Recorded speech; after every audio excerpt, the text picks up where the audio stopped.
politics and stuff, but going to the absurdity of life today, I'm going to talk to you how sometimes we're blinded, where race is thrown in as an excuse for getting upset and doing things. But if you sit back and you think just a little bit, what a mistake that could be. And try to open your eyes a little bit and stop getting stuck in the wrong mud. Hi, everybody. I'm David Solomon. I'm flying once again solo here as Stuart is yet again on another assignment.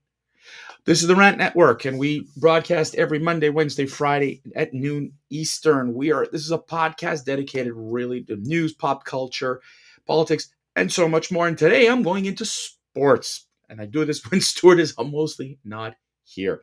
We dissect today's absurdities and deep-seated issues in society. And yeah, I'm going to talk about that with respect to sports. So hold on, don't run away if you're not a sports person. This is not a sports story as much as it's a real life issue. So sit back as I dive in today. Now, if you are not a sports fan, you might have not heard the name Caitlin Clark. If you were a sports fan, you knew who I'm talking about. But if you don't know who I'm talking about, but you heard the name, it's not unrealistic to believe that person's name, you've heard it.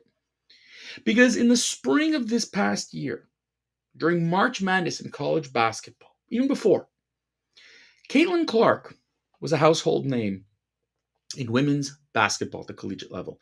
In fact, you can go back 2 years ago to the 2022-2023 college season, in which she simply took an unknown team in Iowa to the finals. She was an incredible basketball player. She was smashing records. And in the spring of 2024, this past spring, she became the top scorer all time, men or women, in college hoops. Her success story really started to take off really in the spring of 2023. You could see how great her game was, how she carried her Iowa team to the finals. Incredible journey. But along the way, in the parallel of that, was another really good basketball player at Louisiana State University named Angel Reese. Angel's a fabulous basketball player. And the two were meant to collide. And sure enough, in the finals, they met head to head. Now, what American society decided to do was to say, oh, look, Angel Reese, African American, Caitlin Clark, white. This is our Larry Bird, Magic Johnson moment. Not even close, but people had to make it about race. The best white girl, the best black girl. Unbelievable how it had to become part of the lexicon, part of this lore. It would turn out that LSU was the better team. They won the championship, and Caitlin Clark had to start all over again the following season. Now, it's interesting because Angel Reese, the following season, also stuck around at LSU. Caitlin Clark literally rocketed to the number one desired draft pick, and once again carried her team to the final. Now, the incredible thing about since the spring of 2023, women's basketball, the ratings soared. Now, if you go back a couple of years ago to some of the rants that I've done, I've talked about how women's basketball compared to men's basketball at the college level is completely mistreated. Women were like second, third class citizens, and the men were treated like superstars, billions of dollars at the men, almost nothing at the women. And you could see the treatment. You could see how the Final Four was handled. But since Caitlin Clark and Angel Reese had their head-to-head, more and more people were watching the women's game. In fact, the men's game wasn't improving very much. In fact, there was a kind of a leveling off, but more of an interest on the women's side. And ratings continued to climb. Now, fast forward to this year as people were watching more of Iowa basketball. Ladies basketball was starting to grow again, and the ratings were improving. And as the season was ending and Clark was heading towards that record the record of being the greatest scorer of all time in NCAA basketball, the ratings improved. She smashed the record, and now we're going to the playoffs. And again, you saw 3 consecutive games in which the ratings just kept going up and up. There was a head-to-head at one point between LSU and Iowa again. This time, Clark's team bested LSU. Record ratings. The next game, record ratings. The final against South Carolina, record ratings. Caitlin Clark virtually single-handedly drove ratings through the roof.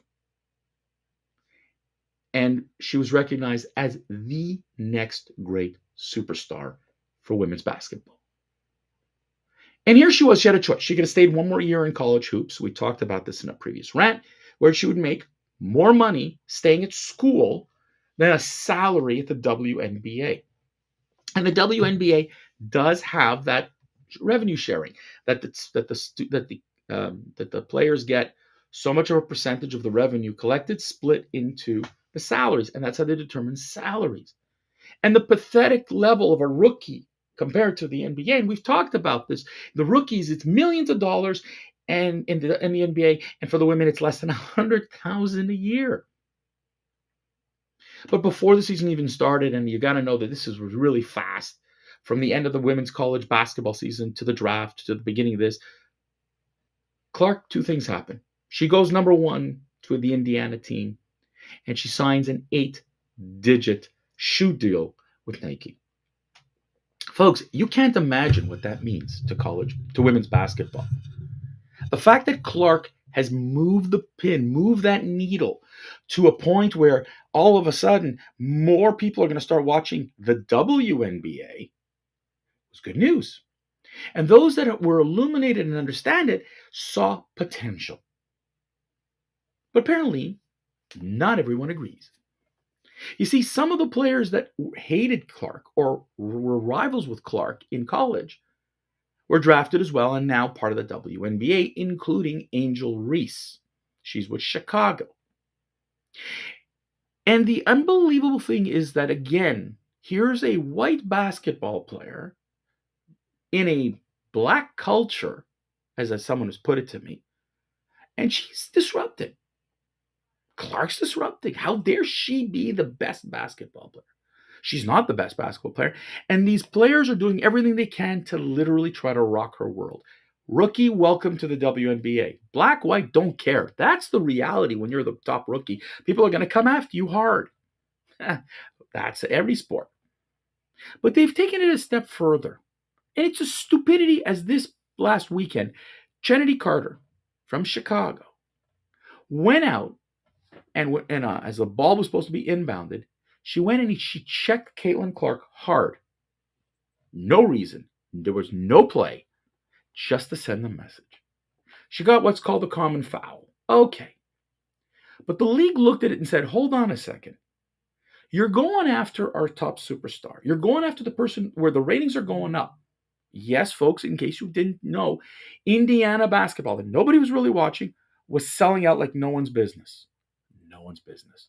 You couldn't imagine the ratings for WNBAs going up and up and up. They have more games on TV with Caitlin Clark than any other basketball player. And the jealousy and the hate clouded Chennedy Carter's move, and she went ahead and wanted to send a message to Clark, which was completely unnecessary. There are other ways to do it, but this one, in a dead ball situation, as they call it, was completely unnecessary. Now, the league decided not to suspend Carter. They decided to increase it from a common foul to a flagrant one, which means if she gets 2 of those, she will get suspended.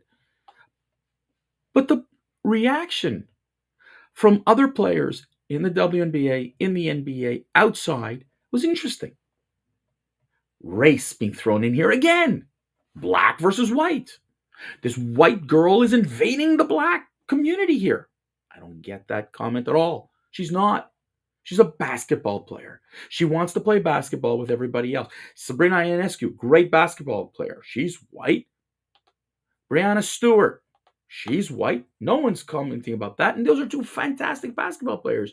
You look at previous basketball players, white. This is not about black versus white. This is women trying to find their place in a crowded sports field, and instead they want to focus on race. The WNBA that 5 years ago stood with George Floyd in hand, arm in arm, shoulder to shoulder, now wants to create a race, divide the league into two, white versus black, because of Caitlin Clark. Kennedy Carter didn't believe she did anything wrong. Angel Reese doubled down on it. Guys, wake up. I don't care if she's black or white. She's about to make you richer. When Tiger Woods jumped into the PGA, he brought with him a whole new crowd. He increased ratings like no one's business, and everybody benefited. The pool of money went up like crazy. And if you finished second or 10th or 50th before Tiger Woods versus after Tiger Woods, the money was completely different. And Caitlin Clark is doing the same thing. She's bringing the same thing, playing on the worst team in the league, trying to, find her way in the NBA, WNBA. And there's no doubt she's learning. She's having a hard time. And I know everybody's trying to send a message to the Rook. I get it.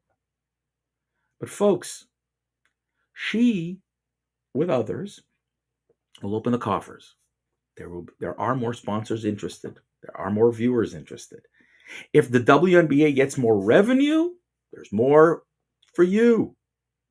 So why are you going after your cash cow? Why are you going after the person who can open those doors for you? And there are so many on the left that want to make this a race issue. You see, it's white supremacy. That's what I heard. I'm like, it's bloody basketball. Where's the white supremacy? Aja Wilson from the Las Vegas Aces. She's an MVP, superstar, black. Anybody sitting here like crying about that? You look at the WNBA. This is a women's league. Enough with the black versus white. This is a league that is trying desperately almost for 30 years to gain prominence. They're playing in some cases in 5,000 and 10,000 seats arenas, not the 15, 20,000 like their NBA cohorts. There's no 11-year multi-billion dollar deal going in there. These are people that are scraping to keep them afloat.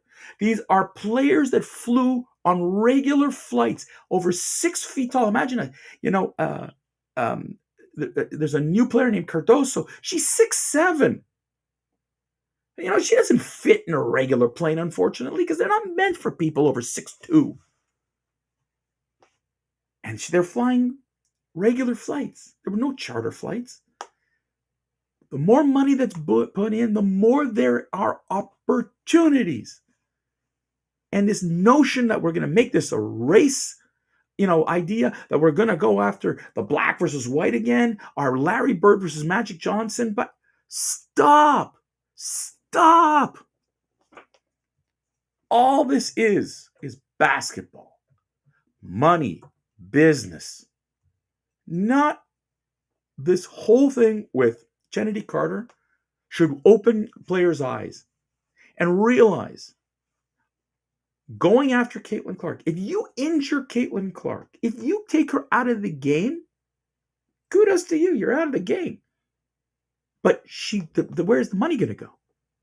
Where the sponsors going to go? The ratings will go down again. People won't watch again. Because she is a generational talent. And while it's going to take time for it to emerge, like every other rookie, LeBron James wasn't the best player when he walked onto the court. Michael Jordan was not the best player when he walked onto the court. But Caitlin Clark is an unbelievable player to watch. And if you take her out, you hurt your future. Because there aren't that many coming out of the NCAA women's division yet. So while this league is expanding now to 14 teams in the next 2 years, they need these kind of players. They need this kind of interest to grow the game. And when the Kennedy Carters and the Angel Reeses and the rest of the players wake up to that reality and put their jealousy back, put it away, that is when prosperity will be found. With that, that's it for today. I'm David Solomon. Thanks for joining me on the Rant Network. We hope you found something in today's dialogue. Well, like I said, we'll be back here on Friday, noon Eastern, for our broadcast. We're on social media. We're all over the web. Please share us, like us. We really do appreciate it. And until